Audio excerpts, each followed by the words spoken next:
Hello, Assalamu alaikum wa rahmatullahi wa barakatuh. Akkam jirtan baga nagayaa walitti deebine an Abdallah Siraaj. Barmoonni keenya har'aa kan irratti xiyyeeffatu gareewwan jechootaati. Osoo barmoota keenyatti hin seeniniin duratti Oromootiyya, Oromoo bal'oo, Oromootiyya, Oromoo gaarii, Oromootiyya, Oromoon beekaa hedduu qabdi. Akkasuma wallaalaa kiyyaas hedduu qabdi. Akkasuma kan osoo beeku wallaales ni qabdi. Kan osoo beeku wallaales ni qabdi. Kan osoo beeku wallaalesan Rabbi haa qajeelchu. Wallaalaa rakkateetiin hin jirus Rabbi barumsa haa kennuuf. Isinis barsiifadha. Wanti tokko wanni guddaan har'a qabadhee isiniif gadi bahe takkaahu ammootiyyuu kanaan duras hooma guddaa walii sheer godhaatiin hin turre. Oromoon teknoolojii irratti argamtan teknoolojii please handle godhaa. Hanga danda'ametti teknoolojii irratti dalagaa. Samoona kana maaltu tahaa jira? Facebook hayyoota Oromoodha. YouTube ijoollee Oromoodha. Isini ijoolleen Oromoodha YouTube hin qabdus banadhaa YouTubes. Teknoolojiis hordofaa. Teknoolojii sirriitti harkatti deeffadhaa. YouTube Oromoo cufsiisuu, Facebook Oromoodhaa cufsiisuu kan kana godhu diina. Kallattii diinni nurratti hin deemu hunda isaa hordofuu danda'uudha qabdan. Please hin rafinaa. Yeroo rafnuu miti yeroo rafnu. Yeroo rafnuu miti yeroo rafnu irra hin jirru. Sadarkaa rafnuu irra hin jirru. Alattis biyyattis biyya keessa jechuun abukaatoo Oromoodhaa tahuu danda'uudha nu barbaachisa. Abukaatoo Oromoodhaa kan taanuuf mataa kennaa fi for the next generation dhalateennaa fi Oromummaa fi Oromiyaa fi Oromoodhaa fi abukaatoo Oromoo ta'uun dirqama si barbaachisa. Dirqama ana na barbaachisa. Hanga dandeenyetti kallattii dandeenye irratti abukaatoo Oromoo ta'uudha nu barbaachisa. Teknoolojiin yoo dandeette irratti hojjedhu abukaatoo Oromoo ta'e. Oromummaa kan keettitu si dirqa. Eenyummaa kan keetitu si dirqa. Yoo gama teknoolojii kamiitiin iyyuu furuu dandeette rakkoo ilma Oromoodhaa kamu furi. Maaliifi Oromoon kaabaa, Oromoon kibbaa, Oromoon bahaa, Oromoon dhihaa jiddugalli Oromoodhaa sihi jechuudha kan inni abdatu. Maaliifi dhiiga keeti. Gabrummaatti jirra, gabrummaa keessa jirra, gabrummaa nurratti deebi'aa jirti. Abboonni keenya gabrummaa nurraa ittisaa turan. Gabrummaa kaleessa isaan nurraa ittisaa turan har'a ammoo nuti jala ciisuun fafa. Eebii guddaa. Afaan kan keetii irratti yoo abukaatoo ta'uu dandeette. Ta'ii afaan kan keetiif abukaatoo. Falmadhu afaan kan keetiif. Falmadhu aadaa kan keetiif. Falmadhu seenaa kan keetiif. Falmadhu eenyummaa kan keetiif. Oromummaa kan keetiif. Oromiyaadhaaf. Oromoodhaaf. Falmadhu haga dandeettitti. Beeki. Atis ta'e ani. Hayyoota akka Baqqalaa Garbaa akka Joohar Muhammad. Hayyoota itti dhabne hedduu hin geenyu bar. Dhiqaa jaraatu gahuu hin dandeenyu hayyoota Oromoodha. Hayyoonni lubbuun isaanii qaaliin lubbuu ittiin fakkaanne. Siigalee Oromummaa laalan. Oromiyaa laalan, Oromoo laalaniitiin abukaatoo Oromoo ta'aniitiin Oromoodhaaf falmataa jiran. Wareegama kamiyyuu kennuudhaaf uf qopheessan. Hacaaluu Hundeessaa artistii qofaa miti qabsaayaadha. Ilma sabaati, ilma biyyaati. Obboleessa kiyya obboleessa keeti. Nuufuu wareegame. Oromoof wareegame, Oromummaaf wareegame, Oromiyaaf wareegame. So gabaabumatti wanni ani jechuu barbaade dhaamsa kankoo barmoota kankoo keessa dabarfadha. Carraa biraa qabaadheetiin hin dabarfachuudha irratti natti hin ulfaata waan ta'eef. Kanaaf Facebookni Oromoodhaa kan cufamu, YouTubeni Oromoodhaa kan cufamu, wanti kamiyyuu jechuudha kan hayyoota Oromoodhaa warroota Oromoo tajaajiluudhaaf irratti hojjetan kan jalaa cufsiisu alagaadha. Alagaadha. Alagaa kana irratti duullee humna Oromoodhaa taanii Facebookni Oromoodhaa kan cufamne, YouTubeni Oromoodhaa kan cufamne gochuun dirqama nurra jiru jechuudha. Dirqama anarra jirus, dirqama sirra jirus. Kanaaf Oromoon bakka jirtutti falmachuu si barbaachisa. Falmachuun warra biyya keessatti diina fuuldura taa'ee falmatu qofaa miti. Teknooloojiinis falmii guddaa nu barbaachisa. Teknooloojiinis falmachuu nu barbaachisa. Teknooloojiin harka keenya jira. Harka kiyya jira, harka kan kee jira. Irratti hojjedhu, irratti hojjanna. Kanaanis falmii guddaa nu barbaachisa. Afaan keenya guddisuudhaan falmachuu nu barbaachisa. Afaan keenya bakka duritti deebi'uuf deemaa jira. Bakka faamiliin keenya takkaahuu dhalli nu duraa afaan Oromoo dubbachuuf saalfatu. Afaan Oromoo dubbachuu fi dubbisuu ittiin haasa'uu saalfatu sadarkaa sana irratti deebi'uuf deemaa jirra. Kanaaf falmachuu nu barbaachisa jechuudha. Carraa argame hundatti waan Oromoodha madaalu wanta Oromoodhaaf ta'u irratti hojjechuu nu barbaachisaa jechuudha. Kanaaf heega kanaan jedhee gama barnoota kiyyaatti isin deebisa. Dhiifama. Yoo haasaa isinitti dheeresse dhiifama. Oromoon yuutuubii hin qabnes yuutuubii banadhaa. Waan Oromoo tajaajilu irratti, waan Oromoo fayyadu irratti hojjedhaa. Feesbuukis banadhaa. Waan Oromoo tajaajilu irratti hojjedhaa. Wanta silaa saba keenya miidha. Wanta Oromoo miidha. Wanta amantaa Oromoo kamiyyuu miidha irratti hin hojjetina. Irraa fagaadhaa wanta akkasii. Oromoon hin malu.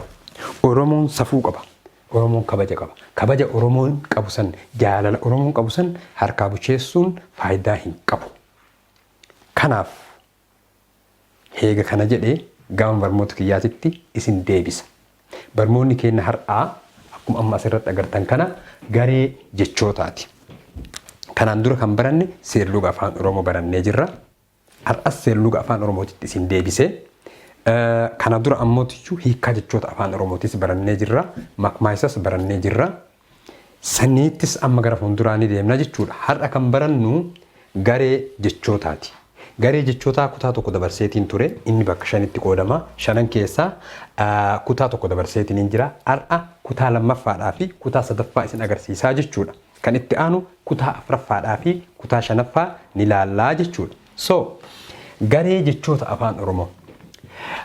Isaan keessaa maqaa gamtaa or common noun kan jedhamu kana ilaallaa jechuudha. Kana jechuun maal jechuudha? Kana jechuun maal jechuudha? Maqaa gamtaa or common nouns jechuun isa lammaffaa kana. Maqaa gamtaa isa kana jechuun wantoonni amala wal fakkaataa qaban iddoo maratti kan ittiin beekamanidha jechuudha. Maal jechuun? Maqaa gamtaa or common noun jechuun wantoonni amala wal fakkaatu qaban iddoo maratti kan ittiin beekamanidha. Isaanan kana jechuun maal jechuu? Fakkeennaa waliin lafa isinii kaahee jira. Kun amma fakkeenna isaati. Muka namni hin beekne jira. Muka maqaa gamtaatiin waamama. Okay? Muka namnis maqaa gamtaatiin waamama. Common noun jechuudha. So kan itti aanu sangoota hin jedhama. Innis maqaa gamtaatiin waamama. Abbaanis maqaa gamtaatiin waamama. Kanaafi kan kana fakkaatan maqaa gamtaa or common noun jedhama jechuudha. Inni sadaffaan maqaalee dimshaashaa or collective noun. Maqaalee dimshaashaa or collective noun. Maqaalee dimshaashaa jechuun maal jechuudha? Akkuma barreeffama kana irraa agartanitti maqaalee dimshaashaa jechuun asirraayi. Asitti maqaa dimshaashaa isinii jedhee jira. Isa kana jechuun ammoo maqaa dimshaashaa jechuun ammoo wantoonni adda addaa kan bakka tokkotti ittiin waamamanidha. Inni kunii fi inni sunis walitti dhiyaata, wal fakkaata. Okay? Wantoonni adda addaa kan bakka tokkotti ittiin waamamanidha. Fakkeenyaaf bineensotas jechuu dandeetta. Kunis maqaa dimshaasha or collective noun jedhama. asitti ingiliffaadhaan jira collective noun. What does mean? Maqaa dimshaashaati. Here is Oromo language. Maqaa dimshaasha equal maqaa dimshaasha. By English, collective nouns. Over here as well, what call over here? Maqaa gamta. By Oromo language, it called maqaa gamta. By English, common noun. So already I explained over here for the meaning of that one by Oromo language, and the next one I'm gonna explain for you over here. So kana jechuun maal jechuudha? Fakkeenyaaf bineensota, over here animals, ummata, peoples, kan biraa mootiyyuu waldaas hin jennaan jechuudha. It's kind of community, I think. Waldaas hin jennaani.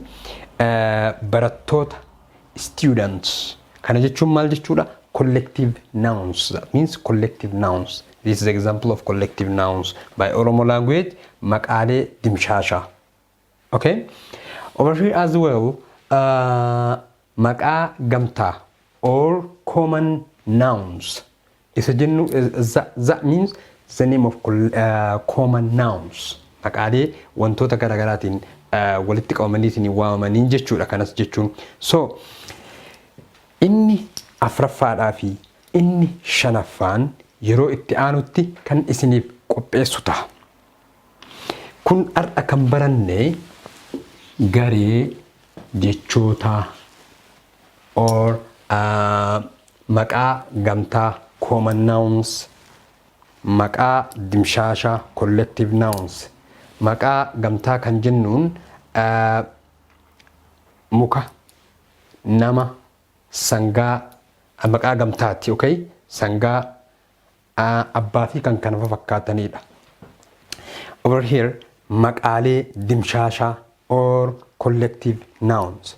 Isaanan jennuun bineensa, ummata, waldaa, barattoota. Isaanan kanneen fakkeenya isaatiin wal biratti qabannee yoo ilaalle haala salphaa ta'e tokkoon kan understand gochuu dandeenyu jechuudha.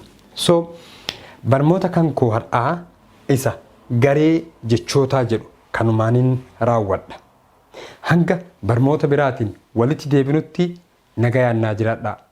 Oromoo chaayinaaliin kun kan Oromooti. Guddisaa waan silaa jiru afaan Oromoo irratti waliin hojjanna. Afaan Oromoo waliin guddifna. Afaan Oromoo galma inni qaqqabuu qabu hanga danda'ametti waliin dhiibna. Kan har'a baranne sirna seerluga. Barnoonni har'aa seerluga. Yeroo itti aanu koomantii keessan ilaalee yoo hiikkaa jechootaa nuuf fidi jettan you are welcome. Yoo ammootiyyuu makmaayisa nuuf fidi jettan, makmaayisa jechuun proverbs or kuitoo isa jedhaniin san isinii fiduu danda'a. Hiikkaan jechootaa means the vocabulary of Oromo language. If you want that, I will inshallah siifin qopheessa. Yookaan ammootiyyuu if you need seerluga afaan Oromoo yookaan barbaadu ta'e isas siif ni qopheessa. Koomantii keessan irratti xiyyeeffadheetiniin barnoota isin barbaaddan haga danda'een isiniif qopheessa. Du'aa isnaaf godha. Okay? Du'aa isnaaf godha. Chaayinaalii keessan kana guddifadhaa. Subscribe gochuu hin dagatinaa. Like gochuu hin dagatinaa. Yoo subscribe gootan isin qaqqaba. Yoo like gootanis isin qaqqaba. Nama biraatiifis ni dabra. Share yoo gootanis akkasumatti nu hunda keenya fayyada. Gorsa keessan na fayyada. Gorsa keessan naaf qooda. Comment jalattis yaada keessan naaf qooda. Oromoo isin jaaladha. Isin kabaja afaan keenya haa guddifnu. Qabsoo hanga danda'ametti, karaa danda'ametti, daandii danda'ametti hanga galma geennutti qabsoon itti fufa. Hanga yeroo biraa barnoota biraatii fi yaada biraa gorsa biraatii fi qophii biraatiin walitti deebinutti nagayaannaa jiraadhaa. Wassalaamu alaykum wa rahmatullaahi wa barakaatuh.